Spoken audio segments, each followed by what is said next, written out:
It's John Balls here.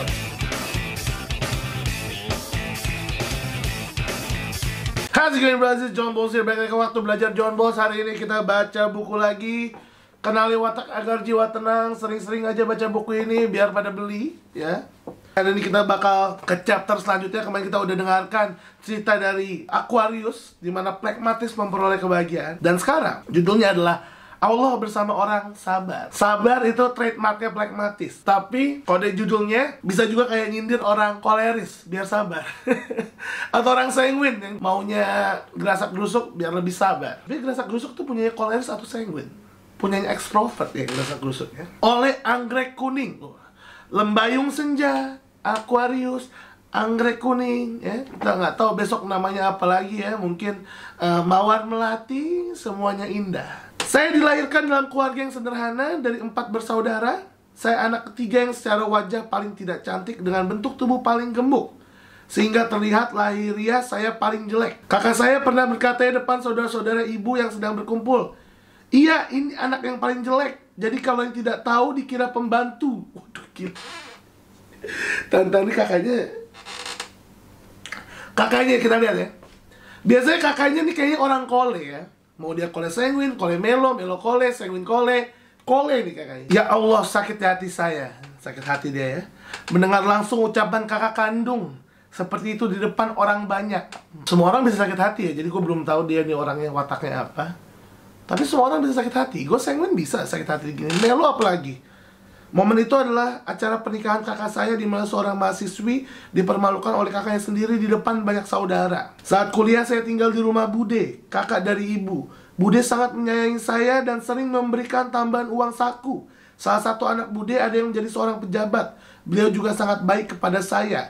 Saat saya berkunjung ke rumahnya di Jakarta, senang sekali rasanya karena saya diajak mengunjungi tempat-tempat wisata.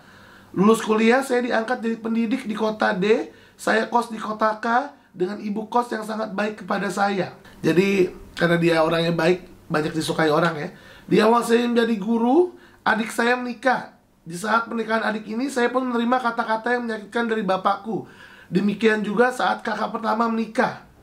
Oh, ini mirip-mirip nih ya. Mungkin dikiranya saya tidak memikirkan acara itu, padahal saya selalu mempunyai rencana. Jadi mungkin dikira dia kakaknya udah nikah, dia nggak mau nikah gitu ya. Tapi memang saya tidak suka berbicara dulu sebelum saya benar-benar bisa mewujudkan rencanaku. Melo ya, ada melonya nih. Saya hanya memberitahu kepada ibu saja mengenai rencanaku, dan ibulah orang yang paling bisa membuat saya bahagia dengan keadaanku ini. Ya Allah, ridhoilah ibuku menjadi penghuni surgamu, amin, amin. Ya Allah, kita doain bareng-bareng ya kalau ada doa ya. Saya yang terakhir menikah di antara saudara, nggak apa-apa. Saya wanita yang tidak banyak bicara dan kurang suka hura-hura, melo. Ataupun bermain dengan banyak teman, melo. Lingkungan hidup saya berada di sekitar orang-orang yang taat dalam menjalankan ajaran agama Islam. Jadi saat saya pendekatan dengan seorang yang sekarang menjadi suami, saya berpikir bahwa yang namanya pria dewasa, dia tahu dan mau menjalankan ajaran agama. Tapi nyatanya tidak. Saya memiliki suami yang kurang taat dalam menjalankan ajaran agama. Cobaan ya. Dia hanya pergi ke masjid pada saat sholat Jumat saja, ya kayak saya, dan tidak pernah menjalankan ibadah sunnah. Lumayan, gue duha masih. Untuk dapat duit.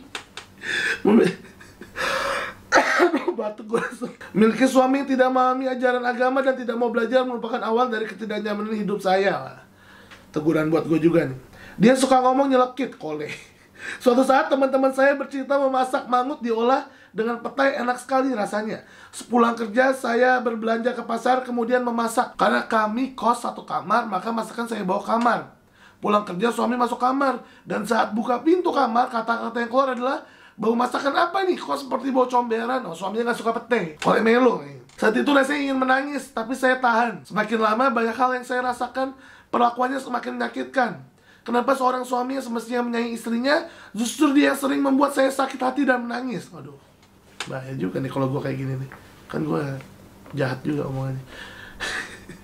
Dalam kondisi seperti itu, hal yang membuat saya tenang adalah saat melihat acara-acara TV mimbar agama Islam tentang keluarga. Acara rutin ini yang sangat saya nantikan dan berlangsung bertahun-tahun.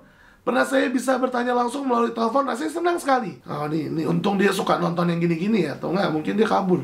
Ujian saya belum berakhir. Ya belum, ini baru mulai gue baca juga ya. Di masa tua suami saya lebih sering berada di kamar. Apapun dilakukan di kamar tuh kan, kolemelo. Termasuk makan. Bahkan di kamar inilah saya melihat percakapan WhatsApp suami dengan mesranya kepada seorang perempuan. Hari-hari menjadi sangat menyedihkan. Sering bertengkar secara langsung maupun lewat percakapan WhatsApp. Astagfirullahaladzim. Ada tulisannya. Mengapa orang-orang terdekat menyakiti hatiku? Ini nih intro nih baru ya. Panjang, karena melo ya. Jadi intronya pun panjang. Alhamdulillah hari ini panjang-panjang ceritanya. Habis suara ya. Lanjut. Alhamdulillah dengan semakin maju teknologi melalui media YouTube, saya menemukan judul Perbedaan Otak Laki-Laki dengan Otak Perempuan oleh Dr. Aisyah Dahlan ya. Kalau ini tentang watak, nanti buku tentang otak pria dan wanita mungkin akan ada secepatnya ya. Kalau kan yang pertama kan orang tua bahagia ya. Ada juga tuh kayaknya otak pria wanitanya dikit. Atau nonton YouTube saya, ada kok tentang otak pria wanita. Kalau nggak salah, dikit tapi. Mulai saat itu setiap kali ada waktu saya membuka YouTube-nya Bu Aisyah. Semakin hari semakin banyak yang bisa saya pelajari, apalagi setelah saya mempelajari tentang watak. Saya benar-benar mendapatkan pencerahan karena bisa mempelajari watak sendiri, watak suami dan anak-anak. Sehingga tahu kelebihan dan kekurangan watak kami. Suatu pagi, saya membuka YouTube Bu Aisyah dengan judul Mesra Banget Sama Dia. Pas dengan kondisi di rumah pada saat itu. Di kantor saya ikut Zoom-nya Bu Aisyah. Kodrat Allah hari itu saya mendapatkan kesempatan pertama bisa bertanya secara langsung kepada Bu Aisyah. Wah, biasanya ini susah nih. Ya Allah, begitu banyak jalan pertolongan yang diberikan untuk saya. Dalam sehari sudah 3 kali mendapatkan siraman kolbu dari Bu Aisyah, yaitu pagi melalui YouTube dan 2 kali melalui Zoom saat di kantor. Doa dia lagi nih ya. PGS, Personal Group Sharing, adalah cara yang saya ikuti secara langsung bersama Bu Aisyah. Hikmah yang saya dapatkan yaitu langsung hikmah. Saya benar-benar menemukan cara, tempat, sarana untuk membuat diri ini semakin tentram, sabar, dan bahagia.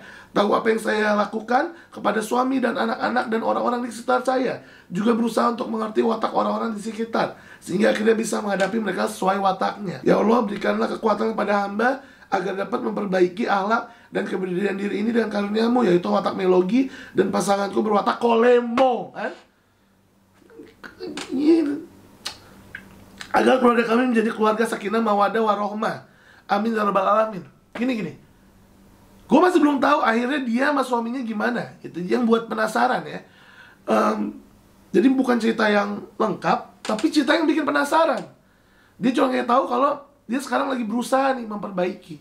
Jadi kita doain bareng-bareng. Semoga Ibu Anggrek Kuning ya lancar dengan suaminya, baik lagi ya.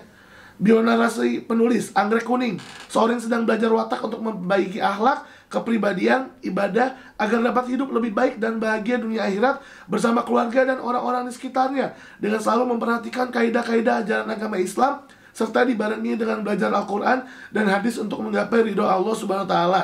Kegiatan keseharianku seorang pendidik dan ibu rumah tangga dengan suami, 2 anak perempuan, 1 anak laki-laki, 1 menantu dan 1 cucu laki-laki. Umurnya pun udah tua ya, udah punya cucu. Semoga makin baik ya. Dan mungkin sekarang suaminya udah jauh lebih baik juga. Kita nggak tahu akhirnya gimana karena ceritanya emang kayak gitu aja ya. Tapi thank you, lumayan ngasih pandangan dimana orang melogi yang udah perasa, nggak bisa marah juga, dan dapat fisik yang di bawah rata-rata standar orang Indonesia. Akhirnya dia banyak dikucilkan ya, diledek sama kakaknya, sama bapaknya ya. Tapi ya dia sampai sekarang tetap survive ya. Biasanya orang-orang udah kayak zaman sekarang tuh down kan. Ini mungkin karena apa ya, bukan generasi muda nih, generasi tua yang emang keras ya didikannya.